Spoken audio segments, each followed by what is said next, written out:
എൻ്റെ പേര് സുഭാഷ് എന്നാണ്. ഞാൻ അടൂരാണ്, പത്തനംതിട്ടയാണ്.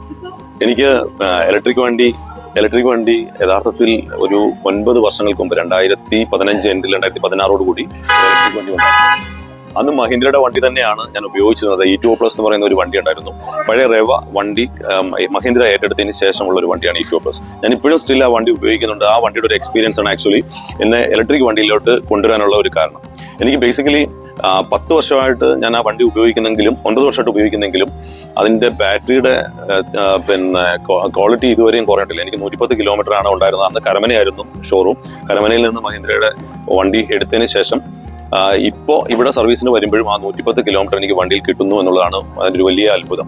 അതുകൊണ്ട് എനിക്ക് EVയിലേക്ക് ഉള്ള ഒരു വിശ്വാസം എന്ന് പറയുന്നത് അത് തന്നെയാണ്. അതായത് നമ്മുടെ ലിഥിയം അയൺ ബാറ്ററിക്കകത്ത് ആ ഒരു കോൺഫിഡൻസ് വന്നത് എൻ്റെ ആ E2O+ എന്ന് പറയുന്ന വണ്ടിയിലാണ്.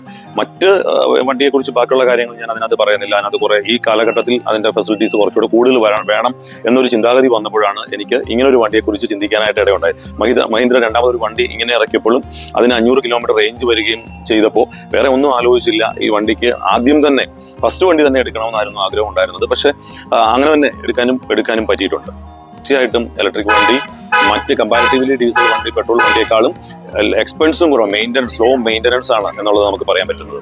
അതിന് പ്രധാന കാരണം എന്ന് വെച്ച് കഴിഞ്ഞാൽ ഞാൻ ആ E2O+ വാങ്ങിച്ചതിന് ശേഷം ഈ ഒരു 9 വർഷത്തിനുള്ളിൽ ഞാൻ അതിന് ഒരു സർവീസിന് വേണ്ടി സർവീസ് സെന്ററിൽ വന്നിട്ടുള്ളത് വിരലിലെണ്ണാവുന്ന 6, 7, 8 അത് പ്രധാനമായിട്ടും AC-യുടെ കംപ്ലൈൻറ്റുകൾ, ഡോർ പാഡുകളുടെ കംപ്ലൈൻറ്റുകൾ, അതുപോലെ തന്നെ അത്തരത്തിലുള്ള കംപ്ലൈൻറ്റുകൾ അല്ലാതെ തന്നെ വേറെ ഒരു കംപ്ലൈൻറ്റും എനിക്ക് E2O+ആയിട്ട് ബന്ധപ്പെട്ട് വന്നിട്ടില്ല.